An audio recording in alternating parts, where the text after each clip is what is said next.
Assalamualaikum warahmatullahi wabarakatuh. Salam Om Swastiastu, Namo Buddhaya, salam kebajikan. Halo teman-teman, perkenalkan nama saya Intan Alia Izzati Kusmaningtyas dengan NIM 210910201028. Saya dari Prodi Administrasi Negara, Fakultas Ilmu Sosial dan Politik, Universitas Jember.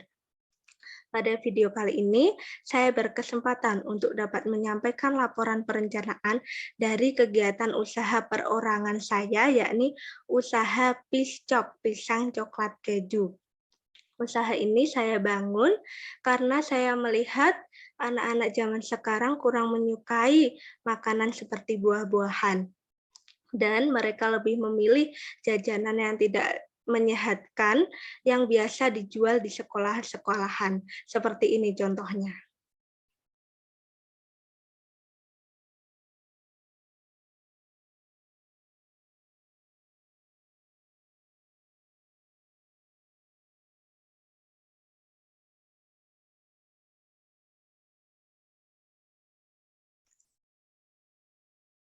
Nah, dari gambar-gambar tadi kita bisa melihat bahwa jajanan yang dibeli anak-anak sekarang sudah tidak sehat lagi karena sudah tercampur berbagai zat-zat berwarna makanan yang tidak menyehatkan. Oleh karena itu, saya membuat usaha pisang coklat keju ini untuk memberikan anak-anak camilan yang lebih bermanfaat bagi tubuh mereka. Sebelum saya melakukan usaha, saya melakukan suatu kegiatan, yaitu dengan menganalisis peluang, bagaimana peluang itu dapat memajukan usaha-usaha saya. Kemudian saya membuat laporan perencanaan kewirausahaan ini, seperti yang telah terpaparkan pada layar berikut ini, saya membuat laporannya, sudah nanti kemudian setelah membuat laporan, saya akan membuat promosi, kemudian saya akan menjualkannya. Laporan perencanaan kewirausahaan Piscok ini, yang pertama ada bahan dan cara pembuatannya, ya, ini bahan-bahannya ada pisang, kulit lumpia, coklat, keju, dan putih telur. Kemudian cara pembuatannya juga gampang sekali. Yang pertama kupas pisang dan potong sesuai selera. Kemudian ambil kulit lumpia dan masukkan pisang yang telah dipotong. Lalu masukkan juga coklat dan keju yang telah diparut sebagai isiannya. Setelah itu beri sedikit olesan putih telur pada sisi-sisi kulit lumpia supaya saat dibungkus kulit lumpia dapat tertutup dengan sempurna. Kemudian lipat keempat sisi kulit lumpia membentuk bantal atau persegi empat sehingga membungkus pisang dengan sempurna. Selanjutnya goreng pisang coklat keju dengan minyak yang tidak terlalu panas ya, sehingga warnanya berkecoklatan. Kemudian angkat dan tiriskan. Lalu masukkan pisang coklat ke dalam styrofoam dan pisang coklat siap dikirim kepada konsumen. Di sini saya menggunakan styrofoam supaya ada nilai estetika dalam penjualan usaha saya. Kemudian di sini juga ada daftar alat dan bahan belanja sebagai sumber yang tersedia dalam usaha kali ini. Daftar alatnya kita membutuhkan pisau, parut, piring, mangkok, sendok, penggorengan, serta saringan dan juga styrofoam sebagai pembungkus dari usaha pisang coklat ini.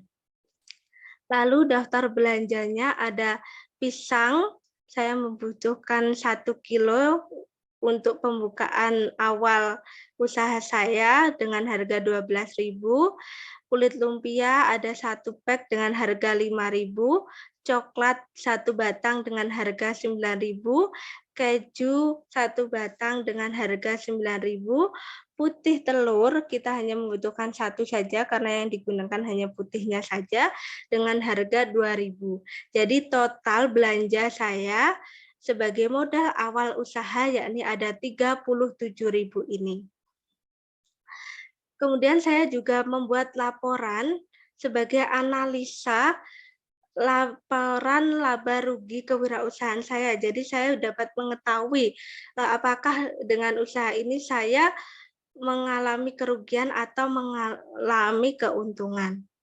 Yakni untuk mencari suatu harga jual, saya menggunakan rumus kenaikan yang diharapkan sebesar 40%, ini saya buat 40%, dikali dengan biaya bahan, yakni ada 37.000. Jadi total dari harga jual adalah 92.500. Yang kedua, saya mencari harga jual per porsi. Harga jual per porsi ini harga jual dibagi porsi.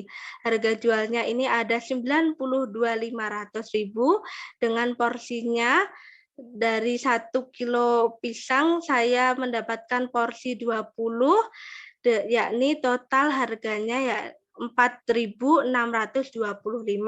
Kemudian saya bulatkan menjadi 5.000 untuk mempermudah proses penghitungan saya. Lalu ada laba kotor. Laba kotor ya ini harga jual dikurangi dengan biaya bahan. Harga jualnya ada 92.500 dikurangi 37.000, yakni totalnya ada 55.500. Lalu ada biaya tenaga kerja, yakni laba kotor sebesar 55.500 dan dikali 30% totalnya 16.650. Saya bulatkan menjadi 17.000. Kemudian ada biaya umum. Biaya umum ini kita dapatkan dari laba kotor, yakni sebesar 55.500 dikali 5%, yakni kita mendapatkan 2.775.000. Saya bulatkan menjadi 3.000.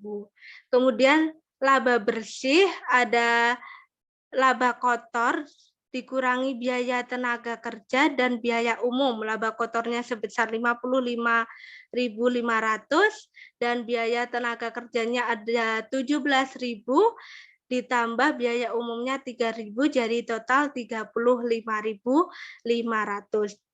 Jadi kita dapat mengetahui pada usaha ini kita nantinya akan mendapatkan laba sebesar 35.500.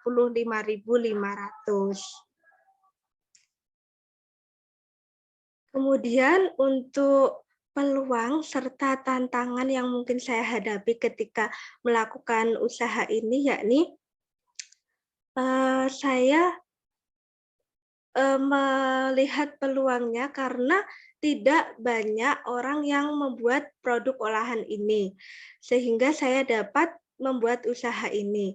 Kemudian tantangan yang mungkin saya hadapi, yakni karena saat ini terjadi pandemi COVID-19, sehingga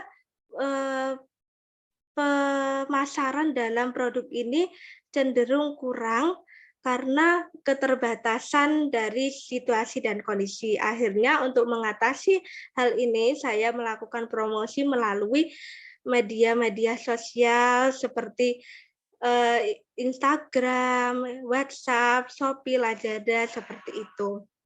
Kemudian manfaat dari kegiatan ini adalah agar para anak-anak dan juga para orang dewasa mendapatkan suatu jajanan yang lebih bermanfaat serta menyehatkan bagi tubuh dan membuat anak-anak menyukai dalam memakan buah-buahan dan tidak memakan hal-hal yang tidak menyehatkan seperti jajanan-jajanan yang mengandung banyak pewarnanya.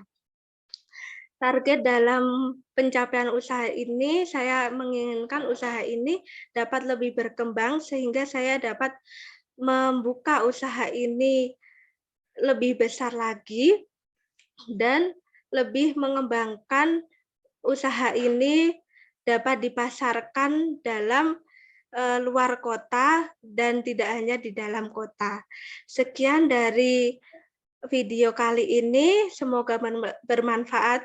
Bila terjadi kesalahan mohon maaf. Wassalamualaikum warahmatullahi wabarakatuh.